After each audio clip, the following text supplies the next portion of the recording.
Hello વિદ્યાર્થી મિત્રો, તો આપ સૌનું ફરીથી સ્વાગત છે ઇન્સ્પાયર એકેડમીના વિડિયો લેક્ચરમાં. આપણે ધોરણ 11 સાયન્સ ભૌતિક વિજ્ઞાનનો પ્રથમ લેક્ચરમાં જોયું કે ભૌતિક રાશિ કોને કહીશું અને એ ભૌતિક રાશિને દર્શાવવા માટે એકમની જરૂર પડે છે. તો આપણે ભૌતિક રાશિ વિશે થોડી ઘણી ચર્ચા કરી હતી અને તેના એકમ વિશે થોડી ઘણી ચર્ચા કરી હતી કે એકમ ખરેખર કઈ વસ્તુ છે, તો એકમ ખરેખર શું છે તેની માહિતી આપણે મેળવી હતી. તો હવે એ ચેપ્ટરને આપણે થોડું વિસ્તૃતમાં અભ્યાસ કરીએ. પ્રથમ બીજું ચેપ્ટર છે એકમ અને માપન. તો બીજા લેક્ચરમાં આપણે શરૂઆત કરીએ તો સૌપ્રથમ થોડું રીકેપ્ચર કરી લઈએ કે ભૌતિક રાશિ કોને કહીશું. તો હવે આપણે ચોક્કસ જો વ્યાખ્યા હું તમને આપું તો તમે સમજી શકો કે ભૌતિક રાશિ કોને કહીશું. ભૌતિક રાશિની વ્યાખ્યા લખી હવે આપણે આરામથી લખીશું.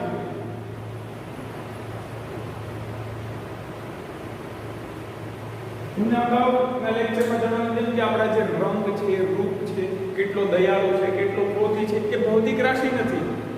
કેટલી લંબાઈ છે, એનું કોઈનું દળ કેટલું છે, કઈ કેટલી ઝડપથી ગાડી ચાલે છે, તો ઝડપ એ બધી ભૌતિક રાશિ છે. તો ભૌતિક રાશિની આપણે વ્યાખ્યા આપી કે જેને મશીન વડે માપી શકાય, જે રાશિ સાધન વડે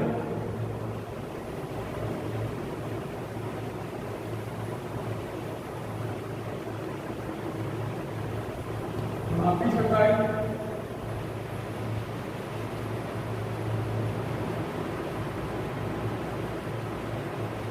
અને બીજો આપણે માપવાના વાપરી શકાય. બીજું કહીએ તો ભૌતિક જગતની વાત કરીએ કે ભૌતિક જગતના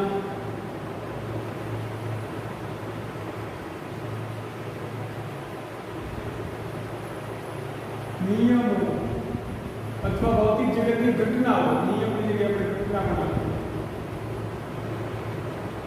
ને વર્ણવી શકાય. જે રાશિ વડે, જે રાશિ સાધન વડે માપી શકાય અને જેના વડે ભૌતિક જગતના નિયમો અથવા ઘટનાને વર્ણવી શકાય તેવી રાશિને આપણે શું કહીશું? તેવી રાશિને ભૌતિક રાશિ કહે છે.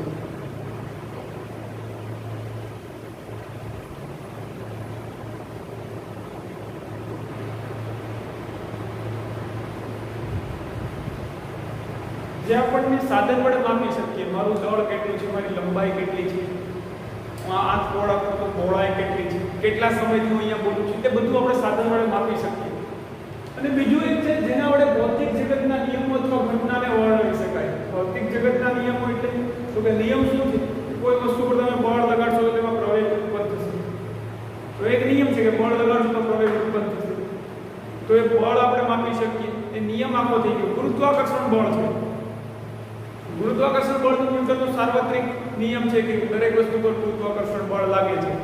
તો એ આખો જે નિયમ છે, સાર્વત્રિક નિયમ કે બે દળ વચ્ચે હંમેશા ગુરુત્વાકર્ષણ બળ લાગશે, તો એને વર્ણવવા માટે આપણે બળ વ્યાખ્યાયિત કરી. ગુરુત્વાકર્ષણ બળ, તો એ બળ આપણે માપી શકીએ. તો એમાં જે ગુરુત્વાકર્ષણ બળ છે, એ બંને દળ છે, એ બધી ભૌતિક રાશિ છે કે જે નિયમ સમજાવે છે આપણને.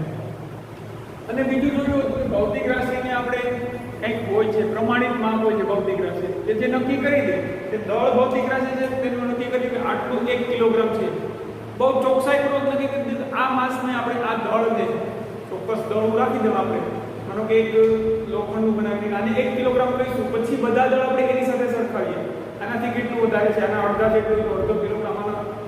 આ 1 કિલોગ્રામ 2 વખત હોય એટલું કોઈ દળ હોય તો 2 કિલોગ્રામ હોય. 1 કિલોગ્રામનું જેમ ચોક્કસ દળ નક્કી કરીએ એ 3 વખત જેટલું થતું હોય કોઈનું દળ, તો એ થશે 3 કિલોગ્રામ. તો ભૌતિક રાશિને આપણે પ્રમાણિત માપને શું કહેતા હતા? એકમ.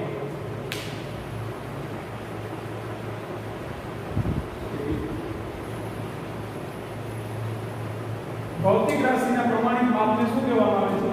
એકમ.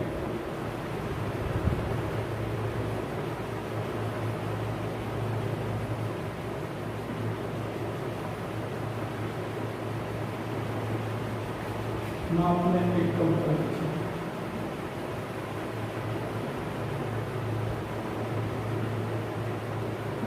હવે કોઈ પણ ભૌતિક રાશિને આપણે વર્ણન કરવું છે, દર્શાવવી છે, તો કઈ રીતે દર્શાવી શકીએ? ભૌતિક રાશિને દર્શાવવા માટે આપણે શું કરીએ કે દાખલા તરીકે આપણે ભૌતિક રાશિ પછી વાત કરીએ, દળ દર્શાવવું છે અને કોઈ વસ્તુનું દળ આટલું છે કે અમારા જે ફિઝિક્સના શિક્ષક છે રોહિત સાહેબ, એ રોહિત સાહેબનું દળ ધારો કે 63 કિલોગ્રામ છે, 63 કિલોગ્રામ, 63 કિલોગ્રામ છે, એવરેજ રાખીએ આપણે 60, ત્રણ વસ્તુ રાખીએ, સારું લાગે મને. ઓકે, અમારા ફિઝિક્સના શિક્ષક છે તેમનું દળ શું થઈ જશે વિદ્યાર્થીઓ? ભૌતિક રાશિ છે એ કેટલું આપણે કઈ રીતે કહીએ તો કે 60 રાખીએ, 60 કિલોગ્રામ છે આ છે આપણે તો સમજી જઈએ 60 કિલોગ્રામ. તો દળ એક શું છે? ભૌતિક રાશિ છે, એ તો તમે જાણો છો. તો ભૌતિક રાશિને આપણે દર્શાવીએ કઈ રીતે? તો કે એક મેં તમને કીધું કિલોગ્રામ એક પ્રમાણભૂત નક્કી કરી દીધું કે 1 કિલોગ્રામ 60 વખત થાય એટલું મારું દળ છે. એ રીતે તમે ખબર પડી કે આ કિલોગ્રામ છે એ દર્શાવે છે 1 કિલોગ્રામ શું દર્શાવે છે? 1 અને આ જે 60 છે તે શું દર્શાવે? કોઈ સંખ્યા છે ને કે એને કોઈ ગુણક સંખ્યા કહીએ અથવા એકમને કોઈ એવો નંબર કે જેને આપણે ગુણાંક કહીએ, ગુણાંક અથવા ગુણક. તો એ એકમ કેટલી વખત છે? આ કિલોગ્રામ જેટલો એકમ રોહિત સાહેબનું દળ કેટલું છે? તો કે આ કિલોગ્રામ જેટલો એકમ છે જે કિલોગ્રામ નક્કી કર્યું એ 60 વખત થાય એટલું છે. તો કોઈ પણ ભૌતિક રાશિને આપણે કેમ દર્શાવીએ? તો કે ભૌતિક રાશિને દર્શાવવા માટે એક તો એકમની જરૂર પડે અને સંખ્યાની જરૂર પડે. તો આપણે ભૌતિક રાશિને કઈ રીતે દર્શાવી શકીએ? ભૌતિક રાશિને ઇંગ્લિશમાં કહીશું ફિઝિકલ ક્વોન્ટિટી. તો આપણે ફિઝિકલ ક્વોન્ટિટીને આપણે આ રીતે દર્શાવી શકીએ. સંખ્યાને ઇંગ્લિશમાં કહીશું નંબર, અને એની સાથે નંબરની સાથે કોને દર્શાવવા પડે? યુનિટ. એકમને આપણે કહીએ યુનિટ. ભૌતિક રાશિ બરાબર નંબર એટલે કે સંખ્યા અને યુ દર્શાવે છે યુનિટ. તમને યુનિટ એટલે એકમ, તો એ દર્શાવે છે આ વસ્તુ. ભૌતિક રાશિ બરાબર કોઈ પણ ભૌતિક રાશિ બરાબર મેં ખોટું કીધું નથી, એ ભૌતિક રાશિ ભૌતિક રાશિ દર્શાવવા માટે શેની જરૂર પડે? તો કે કોઈ એક સંખ્યા અને એ ભૌતિક રાશિનો એકમ. n એટલે કે n સંખ્યા કેટલી વખત છે? એ સંખ્યા કઈ સંખ્યા કેટલી વખત છે? તો કે એકમ કેટલી વખત છે? કે n સંખ્યા, અને આ કિલોગ્રામ છે તો એને યુનિટ કહીશું. તો આમ સામાન્ય સ્વરૂપ આપણે આ રીતે લખી શકીએ ભૌતિક રાશિ બરાબર n * u, જ્યાં n એ કોઈ સંખ્યા છે અથવા ગુણાંક છે, ગુણક છે, અને u એ એકમ છે, યુનિટ છે. ઇંગ્લિશમાં એને યુનિટ કહીશું. n * u. આ બે દોડ છે એ ગુણાકાર છે ખરેખર n * u. તો ભૌતિક રાશિ વિશે થોડી ઘણી ચર્ચા કરી લીધી આપણે. હવે ભૌતિક રાશિના પ્રકાર કેટલા છે તે જોઈએ. તો ખરેખર મિત્રો ભૌતિક રાશિના 3 પ્રકાર છે, અને આપણી આખું જિંદગી, આખું જનજીવન, ભૌતિક જગત આપણું જે આપણે જોઈ શકીએ છીએ તે ભૌતિક રાશિઓથી ઘેરાયેલું છે. તેમાં ઘણી બધી ભૌતિક રાશિઓ આપણને આખા દિવસમાં ઘણી બધી ભૌતિક રાશિઓના સંપર્કમાં આવીએ છીએ. આપણે ગણીએ તો પણ આપણને આખો દિવસ જતો રહે એટલી બધી ભૌતિક રાશિ આપણી આજુબાજુ આપણે ક્યાંક ને ક્યાંક સાંભળતા હોઈએ છીએ. તો એ ભૌતિક રાશિને ઘણી બધી ભૌતિક રાશિ છે. એ ભૌતિક રાશિને આપણે 3 ગ્રુપમાં વહેંચી શકીએ. પ્રથમ છે મૂળભૂત ભૌતિક રાશિ, બીજું છે પૂરક ભૌતિક રાશિ, અને ત્રીજું છે સાદિત ભૌતિક રાશિ. એ પણ આપણે લખીએ શું છે મૂળભૂત ભૌતિક રાશિ. એટલે તો કે આપણે જીવન જરૂરિયાત માટે અને મૂળભૂત ભૌતિક રાશિને કઈ રીતે સરખાવી શકીએ? આપણા જીવન જીવવા માટે મૂળભૂત જરૂરિયાત, પાયાની જરૂરિયાતો કેટલી છે? 3 જોયું એમ. તો પહેલું છે રોટી, ભોજન, કપડાં, સારા કપડાં, આપણું આવરણ શરીરને ઢાંકવા માટે, અને ત્રીજું મકાન, આપણે આશરો મળી રહે એટલા માટે રહેઠાણ. એ 3 આપણી પાયાની જરૂરિયાત છે. પછી એમાં 2 વ્હીલ આપણે લઈએ, બાઇક લઈએ, મકાનમાં ટાઇલ્સ નખાવીએ, ઝૂંપડું હોય એમાંથી બંગલો બનાવીએ, એમાં ટાઇલ્સ નખાવીએ, એર કન્ડિશનર નખાવીએ, સોલર વોટર હીટર નખાવીએ. એ બધી મૂળભૂત જરૂરિયાતો નથી. એ ના હોય તો પણ આપણે ચાલે. કે એ બધી વસ્તુ, આ 3 વસ્તુથી બધું આપણું સંપૂર્ણ જીવન ચાલી જાય, આખું જીવન જીવી શકીએ. એમ ભૌતિક રાશિમાં પણ 3 પ્રકાર છે. એક મૂળભૂત ભૌતિક રાશિ. મૂળભૂત ભૌતિક રાશિ એટલે કે જે અન્ય રાશિથી સ્વતંત્ર છે, તેનું અસ્તિત્વ પોતાની રીતે છે, અન્ય કોઈ ઉપર આધારિત નથી. માનો કે રોટી છે આપણું જમવાનું, તો જમવાનું ને રહેઠાણને કોઈ સંબંધ નથી. તેવી જ રીતે કપડાં છે તો કે જમવાનું કપડાં, આપણે રોટી, કપડાં અને મકાન, એ ત્રણ વસ્તુ પાયાની જરૂરિયાત છે. એ એકબીજા પર આધારિત નથી, પણ એના ઉપર મકાન હશે તો પછી એમાં તમે બીજી વસ્તુઓ નખાવી શકો. પંખો ફરે, લાઇટ આવે, વિદ્યુત ઉર્જા આવે, બલ્બ રાખી શકીએ આપણે. એ મકાનમાં બ્લેકબોર્ડ લગાડીએ, એ બધું મકાનમાં ઓછું આવે, પણ મકાન મૂળભૂત છે. તેવી જ રીતે ભોજન આપણું મૂળભૂત છે, પણ એમાં પછી તમે ચાઇનીઝ ખાઓ, પંજાબી ખાઓ, સાઉથ ઇન્ડિયન ખાઓ, કોન્ટિનેન્ટલ ખાઓ, એ બધી વસ્તુ અલગ છે. તો ભોજન મૂળભૂત છે. પછી એમાં આપણે શાક ને રોટલો મળે તો પણ ચાલે. પછી આપણે એમાં નવા નવા વસ્તુઓ વિકસાવી, નાસ્તો કરે, અલગથી ડાયટ આવે, એ બધું ભોજનનું મૂળભૂત છે. તેવી રીતે રહેઠાણ, તો રહેઠાણની તો વાત કરી. હવે કપડાં, તો કે કપડાં આપણા શરીર આપણું ઢકાય એ રીતે મૂળભૂત છે, પણ પછી આપણે અહીંયાથી ફાટેલા ને અહીંયાથી ફાટેલા ને પહેરીએ, ફેશનમાં બરમુડા પહેરીએ, કેપરી પહેરીએ. તમે એક પેન્ટ સાદું પહેરો, લેગો પહેરો તો પણ ચાલે. પછી શૂઝ, જેકેટ પહેરે, એની ઉપર શર્ટ પહેરે, એની ઉપર જેકેટ ને એની ઉપર ટાઈ ને શૂટ બૂટ પહેરીને તૈયાર થઈ જાય. એ બધી વસ્તુ મૂળભૂત નથી. તેવી જ રીતે ભૌતિક રાશિના 3 પ્રકાર છે. તેમાં એક પહેલો પ્રકાર છે મૂળભૂત ભૌતિક રાશિ. ભૌતિક રાશિના પ્રકાર છે 3. હવે અહીંયા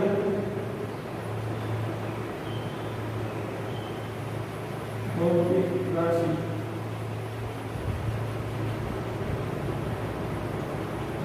ખરેખર એના 3 પ્રકાર આપણે જોવા મળે. પહેલો પ્રકાર છે મૂળભૂત ભૌતિક રાશિ.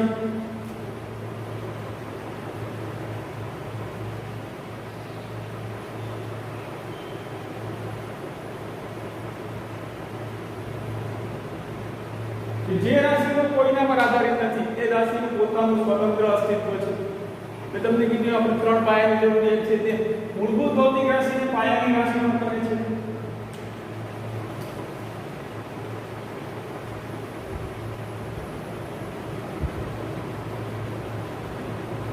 એ મેઇન મહત્વનું છે. એનાથી ફંડામેન્ટલ છે, એક પાયો છે, તેના ઉપરથી આપણે અન્ય ભૌતિક રાશિઓ મેળવી શકીએ. બીજું છે પૂરક ભૌતિક રાશિ.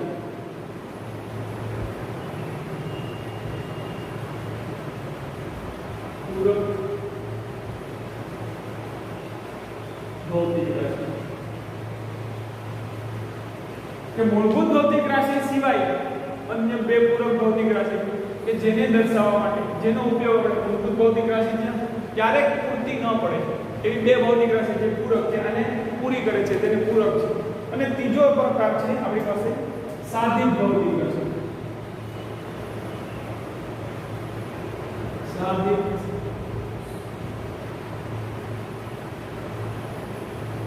ભૌતિક રાશિ. સાધિત ભૌતિક રાશિ એટલે કે જે ભૌતિક રાશિને આપણે મૂળભૂત ભૌતિક રાશિ પરથી મેળવવામાં આવે તેને સાધિત ભૌતિક રાશિ કહેવાય. અને આપણે કહીશું મૂળભૂત ભૌતિક રાશિ પરથી મેળવેલી રાશિ.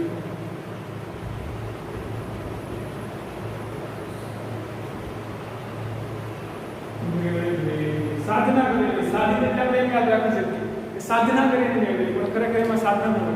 દાખલા તરીકે આપણે ત્રણેયને વિસ્તૃત સમજાવી, પહેલા આપણે મૂળભૂત ભૌતિક રાશિ સમજી લઈએ, પછી તમને આ બંનેનો સંપૂર્ણ આઈડિયા આવી જશે. અત્યારે હું કદાચ સમજાવું તો તમને આઈડિયા નહીં આવે મૂળભૂત ભૌતિક રાશિ, આ સાધિત ભૌતિક રાશિ શું છે, કઈ રીતે મૂળભૂત ભૌતિક રાશિ પરથી મેળવેલી છે તે પણ ન સમજે. પણ એક વખત જો આપણે મૂળભૂત ભૌતિક રાશિ સમજી લઈએ તો પછી આ બંનેનો તરત જ આઈડિયા આવી જશે. હવે આપણે મૂળભૂત ભૌતિક રાશિનો અભ્યાસ કરીએ તેના માટે એક ઉદાહરણ સમજીએ કે મૂળભૂત ભૌતિક રાશિ શું છે. એ ઉદાહરણમાં તમને હું જે ઉદાહરણ આપું તે મગજમાં વ્યવસ્થિત બેસાડી દેવાનું છે. એ વ્યવસ્થિત મગજમાં બેસી ગયું એટલે મૂળભૂત રાશિ ભૌતિક રાશિ 7 છે, 7 તમને આવડી જશે. બીજું કશું છે નહીં. એ ઉદાહરણમાં આપણે એક રાજુભાઈને ધ્યાનમાં લેવાના છે કે આપણી પાસે એક રાજુભાઈ છે અને રાજુભાઈનું અહીંયા ઘર છે, મકાન. તો તમે સમજી લો ઘર દેખાય, અહીંયાથી રસ્તો છે, અહીંયા સિટી કંઈક છે, ગામમાં ઘણી બધી દુકાન, મેગા મોલ ને બધું ત્યાં છે. આ ઘર કોણ છે? રાજુભાઈ.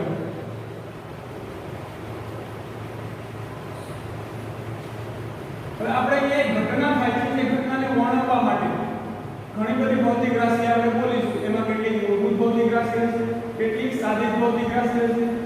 પણ સૌપ્રથમ જે ઘટનાઓ બોલીશ તેમાં મૂળભૂત ભૌતિક રાશિનો જ આપણે ઉપયોગ કરવાનો છે કે મૂળભૂત ભૌતિક રાશિ યાદ પણ રહી જાય આ ઉદાહરણથી અને ઘટના.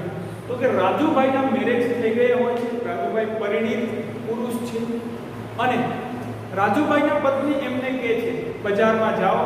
રાજુભાઈના પત્ની શું કહે છે? તમે બજારમાં જાઓ અને મારા માટે, મતલબ કે રાજુભાઈના પત્ની કોઈ છે, નામ તો મને ફોન કરી નથી આવ્યો, રાજુભાઈનો ફોન નથી આવ્યો, નહીં તો તમને નામ જણાવી દે. રાજુભાઈના પત્ની એને એમ કહે છે કે તમે બજારમાં જાઓ અને મારા માટે સૌ પ્રથમ તો 1.5 કિલો સરસ મજાની કેરી લઈ આવો. શું લઈ આવો? 1.5 કિલો સરસ મજાની કેરી, અથવા આપણે 2 કિલો રાખીએ, 2 કિલો કેરી લઈ આવો. કે કેટલી વસ્તુ મંગાવે છે એ આપણે અહીંયા લખતા જઈએ, જે વસ્તુ મંગાવે છે.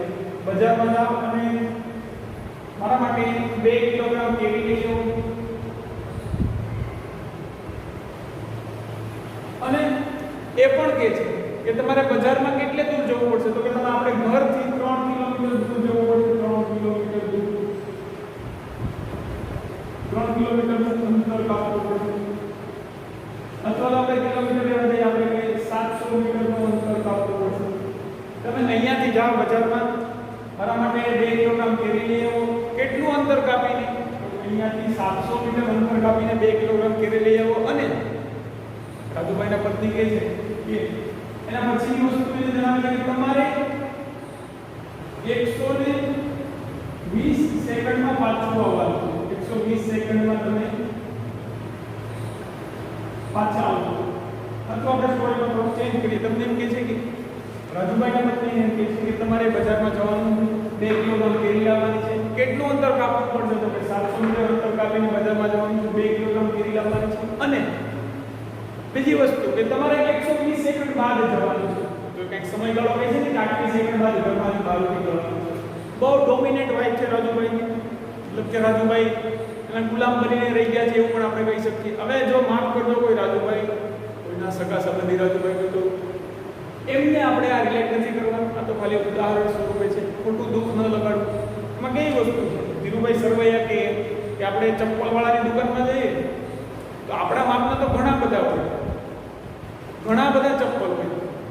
આપણા માપના બીજા માપના પણ ઘણા બધા હોય, પણ આપણા પગમાં બંધ બેસે એ જ આપણા હોય, બીજા બધા આપણા ચપ્પલ ન હોય. એમ આ વસ્તુ જે કહું છું કે તમારે મને ગણીને કાંઠે નથી બાંધવાનું, ખોટું માથે નથી ઓઢી લેવાનું કે અમારા રાજુભાઈ છે, મારા મોટા ભાઈ છે, તમે એની નથી. એમ એવું કશું છે. પછી રાજુભાઈને કહે છે એના પત્ની કે તમે કેરી લેવો અને આપણા ઘરમાં વિદ્યુત પ્રકાશ નથી, લાઇટ નથી, ને મને ઉનાળાની ગરમી થાય છે, એને ઉનાળાની શું થાય છે? ગરમી થાય છે. તો આપણા ઘરમાં એક તો લાઇટ પણ નથી અને ગરમી થાય છે. તો એ લાઇટ નથી એટલે વિદ્યુત પ્રકાશ નથી. વિદ્યુત પ્રકાશ ક્યારે આવશે? તમે જાણો છો કે બલ્બ આપણા ઘરમાં પ્રકાશિત કે ટ્યુબલાઇટ ક્યારે પ્રકાશિત થાય? તો કે તેમાંથી વિદ્યુત પ્રવાહ આવે. અને ગરમી થાય છે તો આપણે એસી અથવા પંખો ચાલુ કરીએ તો એ વિદ્યુત પ્રવાહની જરૂર પડે છે. અને ગરમી થાય છે મતલબ કે આપણું તાપમાન આજુબાજુનું કેવું હશે? વધારે હશે. તાપમાન ખૂબ વધારે હશે તો ગરમી થતી હશે. તો એ શું કહે છે? 2 કિલોગ્રામ કેરી લઈ આવો, 700 મીટર દૂર ગામમાં જવાનું છે, 120 સેકન્ડ બાદ તમારે જવાનું છે. અને આપણા ઘરનું ગરમી વધારે છે તો શું કરવું પડશે? એનો મતલબ ગરમી વધારે છે તો શું કહે છે કે તાપમાન વધારે છે. અને ગરમી પણ છે ને લાઇટ પણ નથી, મતલબ કે લાઇટ નથી એટલે વિદ્યુત પ્રકાશ, સોરી વિદ્યુત પ્રવાહ, પ્રકાશ વસ્તુ.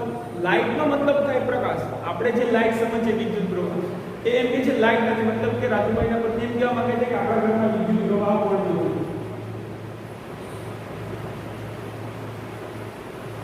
આપણા ઘરમાં વિદ્યુત પ્રવાહ પણ નથી, તાપમાન ખૂબ વધારે છે, વિદ્યુત પ્રવાહ પણ નથી. તો તમે શું કરશો રાજુભાઈ?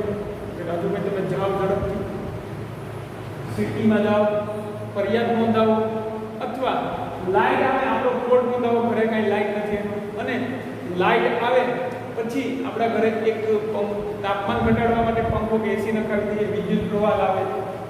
અને પ્રકાશ નથી તો વિદ્યુત બલ્બની પણ જરૂર પડશે, બલ્બ અથવા ટ્યુબલાઇટ.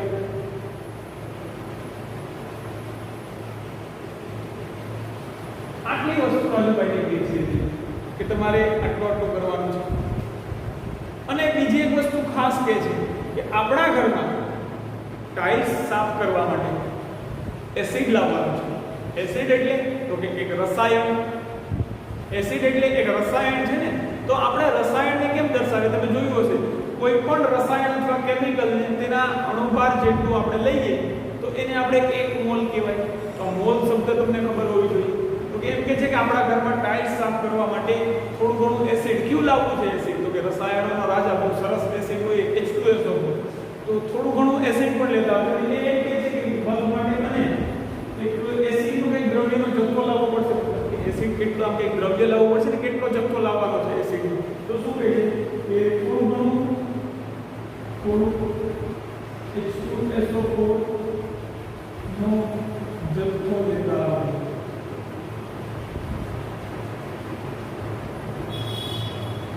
રાજુભાઈ પાસે આટલી વસ્તુ મંગાવે છે. રાજુભાઈના બધા કે તમારે એક તો ઉનાળો છે, ઘરમાં લાઈટ નથી. આપણે એ રીતે પણ યાદ રાખી શકીએ કે ઘરમાં ઉનાળો છે, લાઈટ નથી, એટલે તમે બજારમાં જાઓ, 700 મીટર દૂર જાઓ અને ઝડપથી 120 સેકન્ડની અંદર જાઓ. વિદ્યુત પ્રવાહ જ્યાંથી આપે છે ત્યાં નોંધાવો ફરિયાદ અને લાઈટ આવે એટલે તાપમાન ઘટાડવા માટે કાં તો ઘરમાં એસી નખાવી દો અથવા ગરમી લાગે છે તો પંખો નખાવી દો. પંખો ચલાવવા માટે વિદ્યુત પ્રવાહની જરૂર પડશે. અને ઉનાળો છે તો તમે 700 મીટર અંતર 120 સેકન્ડમાં જાઓ ને કેરીની સીઝન છે તો 2 કિલોગ્રામ કેરી લેતા આવો. અને આપણે ટાઇલ્સ સાફ કરવી છે તો થોડું ઘણું H2SO4 નો જથ્થો લેતા આવો. મતલબ કે H2SO4 એક દ્રવ્ય છે, એ દ્રવ્યનો થોડો ઘણો જથ્થો લેતા આવો. તો આ જે સ્ટોરી કઈ છે મેં તમને, એ સ્ટોરી ખરેખર આપણને 7 મૂળભૂત ભૌતિક રાશિ વિશે માહિતી આપે છે. કઈ 7 મૂળભૂત ભૌતિક તે આપણે યાદ રાખીએ. સૌપ્રથમ એ શું મંગાવે છે? કેરી. તો કેરીને આપણે કેરી શું છે? તો કે કિલો દોડ. હવે મૂળભૂત ભૌતિક રાશિ આના પરથી આપણે યાદ રાખીશું. મૂળભૂત ભૌતિક રાશિનું ટેબલ બનાવીએ. મૂળભૂત થોડું આગળ લખવું પડશે. બોર્ડર આવી ગઈ. રાજુભાઈ જોડાવા તો પડશે. રાજુભાઈ એક હાથમાં ટ્યુબલાઇટ ને કેરી એવું બોલાવે છે. આમાં કેરી પડી છે, આમાં H2SO4 છે. બીજું ઘણું બધું પાર્સલ લાવે છે ભાઈ ગયા ને બજારમાં. અહીંયા જ આપણે રાજુભાઈને સેપરેટ કરીએ મકાનમાં. અહીંયા આપણે એક ટેબલ બનાવીએ. એ ટેબલને રેડી આપણી મૂળભૂત ભૌતિક રાશિ.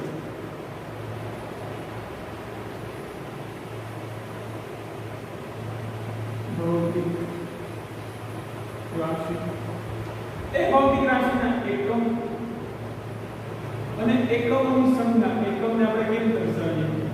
એકમોની સંખ્યા. હવે સૌપ્રથમ કઈ મૂળભૂત ભૌતિક રાશિ છે તેનો આપણે અભ્યાસ કરીએ.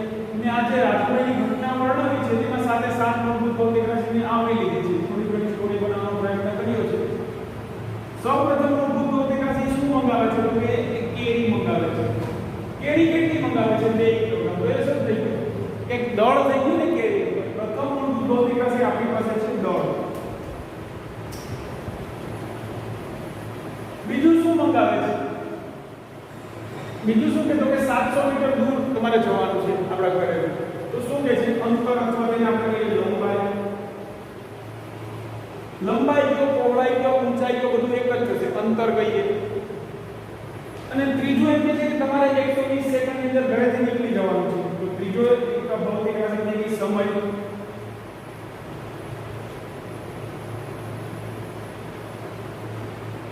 પછી શું કહે છે કે આપણા ઘરમાં વિદ્યુત પ્રવાહ નથી. વિદ્યુતની કચેરીમાં ફરિયાદ નોંધાવો. ઘરમાં વિદ્યુત પ્રવાહ નથી, મતલબ કે પંખા કાંઈ ચાલુ નથી, બહુ ગરમી થાય છે. ઘરમાં શું નથી? તો કે વિદ્યુત પ્રવાહ નથી. વિદ્યુત પ્રવાહ.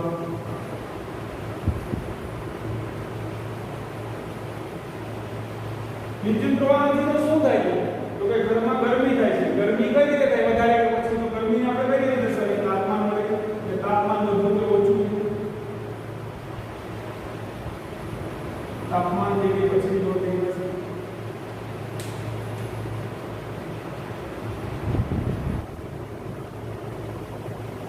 તાપમાન પછી શું કહે છે કે આપણા ઘરમાં લાઈટ પણ નથી.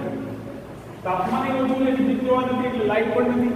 તો લાઈટ એટલે મતલબ કે પ્રકાશ મંગાવો છો. એમ પ્રકાશ પણ નથી, બિલકુલ અંધારું છે. તો પ્રકાશ એટલે તો કે કંઈક જ્યોતિ, આમ જ્યોતિ હશે ને, જ્યોત આવે તો જ્યોતિની તીવ્રતા, આપણા જ્યોતિની એનો પછીનો ભૌતિક રાશિ બની જાય જ્યોતિ તીવ્રતા, એટલે કે પ્રકાશ માપવા માટેનો આવે ભૌતિક રાશિ કે જ્યોતિની તીવ્રતા વધુ છે તો આપણે પ્રકાશિત હશે, તીવ્રતા નહીં હોય તો અંધારું હશે. એ થઈ ગયું અંધારું અજવાળા માટે જ્યોતિ તીવ્રતા. અને છેલ્લે એક આવે છે, શું મંગાવે છે તો કે એસિડ મંગાવે છે. એ એસિડ મંગાવે છે એ કઈ રીતે તમને કીધું કે એસિડના દ્રવ્યનો કંઈક જથ્થો મંગાવે છે અને એ એમ કહે છે કે થોડું ઘણું એસિડ એ દ્રવ્યનો જથ્થો થઈ ગયો આપણો, દ્રવ્યનો જથ્થો. હવે આ 7 થઈ ગઈ વિદ્યાર્થી મિત્રો આપણે મૂળભૂત ભૌતિક રાશિ. 1 2 3 4 5 6 7 આ 7 વસ્તુ થઈ ગઈ મૂળભૂત ભૌતિક રાશિ. 2 કિલોગ્રામ કેરી લાવવાનું કહે છે, 700 મીટર દૂર જવાનું કહે છે, 120 સેકન્ડમાં જવાનું કહે છે, ઘરમાં વિદ્યુત પ્રવાહ નથી તો પંખા નહીં ચાલે એટલે કે ગરમી થાય છે તો એ તાપમાન માપવું પડશે. વિદ્યુત પ્રવાહ નથી તો કોઈ બલ્બ કે ટ્યુબલાઇટ પ્રકાશિત નહીં થાય તો એ જ્યોતિ તીવ્રતા નહીં હોય. અને ટાઇલ્સ સાફ કરવા માટે એસિડ મંગાવે છે, H2SO પર રસાયણ, એ દ્રવ્ય કેટલું લાવવાનું છે, દ્રવ્યનો જથ્થો. હવે આ ભાઈ રાજુભાઈ જઈને તો કઈ છે, પણ હવે રાજુભાઈ એમ તો વાત નહીં કરે કે મને 2 કેરી આપો, દોડ ભૌતિક રાશિ છે તો એમ તો નહીં કે 2 કેરી આપો, તો એ શું કહે છે, મને કે ભૌતિક રાશિનું એકમ બોલશે, શું બોલશે તો કે મને 2 કિલોગ્રામ કેરી આપો. શું કહે છે, 2 કિલોગ્રામ, 2 કિલોગ્રામ કેરી આપો. તો એની સંજ્ઞા થઈ જશે આપણે સ્મોલ કે સ્મોલ જી, બંને બીજી એબીસી છે, કેપિટલ એક પણ કરવાનું નથી. તો કિલોગ્રામની સંજ્ઞા છે જે સ્મોલ કે અને સ્મોલ જી. બહુ મોટું ટેબલ છે, નામ રાખવાનું હોય એટલું બધું મોટી જગ્યા રાખો. અન્ય વસ્તુ પણ અહીંયા આપણે વર્ણવી શકીએ એટલા માટે ટેબલને આપણે નોનું કરી દઈએ, ઝીણકું ટેબલ. પછીની વસ્તુ છે કે રાજુભાઈ કહે છે કે કોઈને વાત કરવી હોય તો કોઈ બજારમાં 2 કિલોગ્રામ કેરી લેવા ગયો અને કેટલું અંતર, લંબાઈ કેટલી દૂર હતી તો એમ કહે છે કે 700 મીટર. તો એ 700 ખાલી 700 દૂર તો એમ કહે છે તો કોઈ નહીં સમજે. આપણે કહીએ 700 જેટલો દૂર ગયો હતો. હું ભાઈ 700 કે 700 મીટર જેટલો દૂર ગયો હતો તો ચોક્કસ આપણને આઈડિયા આવી જશે. લંબાઈનો એકમ થઈ જશે મીટર અને તેની સંજ્ઞા છે સ્મોલ m, બીજી એબીસી તો m. અને એમ કહેતો કે મારી પત્ની જેવી મને કીધું એની 120 સેકન્ડમાં હું નીકળી ગયો હતો તો બરાબર લાગે, ડરના મારે. પણ એમ કહેતો કે મારી પત્નીએ કીધું કે 120 માં નીકળી ગયો.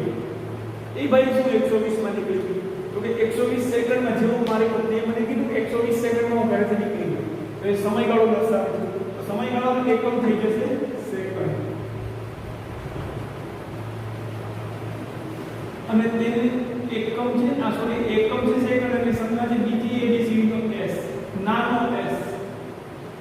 જ્યાં કેપિટલ હશે તે હું રેડ કલરથી દર્શાવીશ. અને આ એકમો વિદ્યાર્થી મિત્રો મેં અગાઉ તમને પહેલા લેક્ચરમાં કીધું ઇન્ટરનેશનલ, આંતરરાષ્ટ્રીય જે પ્રણાલી છે તેને આધારિત છે કે આખી દુનિયામાં તમે બોલો તો સમજી શકો કે 2 સેકન્ડ સમય એટલે તમે અહીંયા 2 સેકન્ડ બોલો ને યુરોપમાં કોઈ કન્ટ્રીમાં વાત કરતા હો તો એ તમને સમજી શકે કે ભાઈ 2 સેકન્ડ સમયગાળો એટલે આઈડિયા આવે. આપણે એને કહીએ 2 ઘડી, તો આપણે સમજીએ કે ભાઈ 2 ઘડી એટલે થોડો ઘણો સમયગાળો. એ લોકોને ખબર ના પડે કે 2 ઘડી શું હશે. આપણે કેવું ઘડીકમાં આવું, એ ઘડીકમાં આપણો સ્થાનિક શબ્દ છે, પણ જ્યારે હું એકદમ 120 સેકન્ડમાં 10 સેકન્ડમાં આવું, 2 સેકન્ડમાં આવું તો આખા દુનિયામાં સમજી શકાય. અને આ બધા એકમો આપણે જે લઈએ છીએ એ આંતરરાષ્ટ્રીય એકમો છે. અને જે આ જે મૂળભૂત ભૌતિક રાશિ તેના એકમો છે એ આખી દુનિયામાં સર્વસ્વીકૃત છે. એ આંતરરાષ્ટ્રીય સિસ્ટમ જે છે તેમણે આખી દુનિયા માટે બનાવેલા છે અને આદાન પ્રદાન માટે સરળતા રહે. હું અહીંયાથી એવું કહું તો કે હું 3 તોલા હોમ તમને આપું છું, એ આપણે લોકલમાં સમજીએ 3 તોલા સોનું કે 30 તોલા કે 300 તોલા કે 3000 તોલા સોનું. પણ મારે રિટર્નમાં જઈને સોનું વેચવું છે તો એ લોકો મારે તમારે કિલોગ્રામમાં વાત કરવી પડશે. 0.01 કિલોગ્રામ કે 0.0 કિલોગ્રામ કે વધારે પૈસા હશે તો 2 કિલોગ્રામ કે 3 કિલોગ્રામ, ત્યાં તોલા નહીં ચાલે એ રીતે.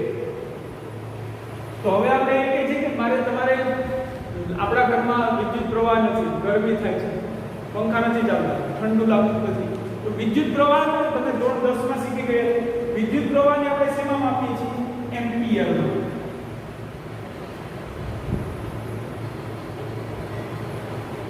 અને તેનો એકમ એમ્પિયર છે અને તેની સંજ્ઞા છે કેપિટલ A. તેની સંજ્ઞા છે કેપિટલ A. જે કેપિટલ હશે તે હું રેડ પેનથી આમાં લખીશ. પછી શું હતું? લાઈટ નહોતી તો પંખા નહોતા થતા એટલે ગરમી થતી હતી.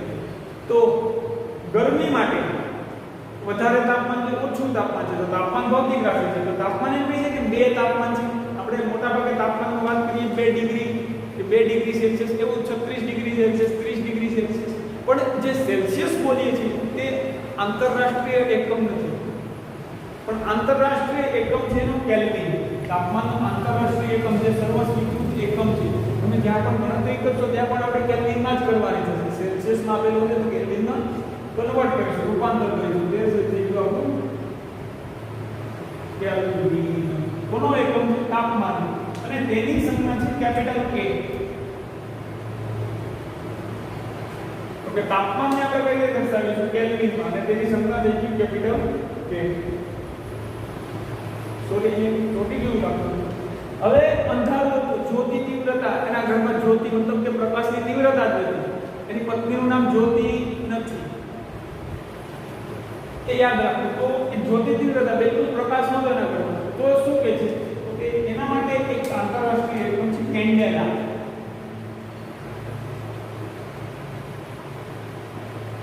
યાદ કેમ રાખીશું જ્યોતિ તીવ્રતાનો એકમ કેન્ડેલા?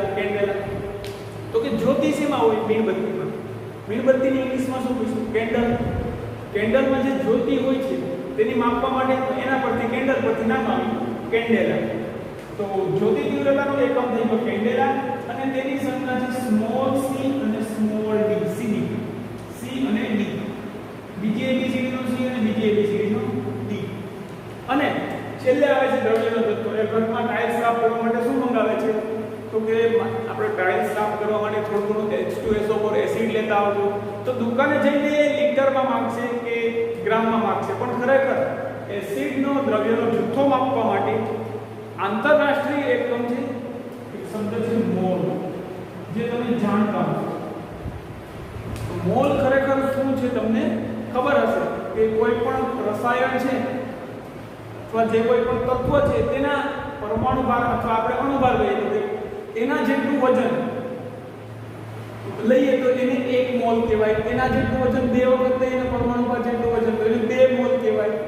3 વખત પરમાણુ ભાર જેટલું વજન લઈએ તો એને 3 મોલ કહેવાય. આ તમે ધોરણ 9 માં શીખી ગયા હશો અથવા 10 માં ક્યાંક આપ્યું છે. તો દ્રવ્યના જથ્થાનો માટે એકમ છે મોલ. આપણે મોલમાં દર્શાવીએ કે મારે 2 મોલ H2SO4 જોઈએ છે અથવા 2 મોલ પાણી લઈએ.